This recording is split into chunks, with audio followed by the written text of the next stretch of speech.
জীবনে সবাই সফল মানুষটার গল্প শুনতে ভালোবাসে, কিন্তু ব্যর্থতার গল্পগুলোই আসলে আমাদের বেশি চেনে।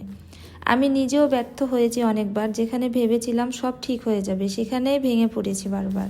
সবচেয়ে কষ্টের বিষয় কি জানেন? ব্যর্থতা শুধু স্বপ্ন ভাঙে না, আত্মবিশ্বাসটাকেও চুপচাপ খেয়ে ফেলে। চারপাশে মানুষ প্রচুর, তাও মনে হয় কেউ কিছুই বোঝে না।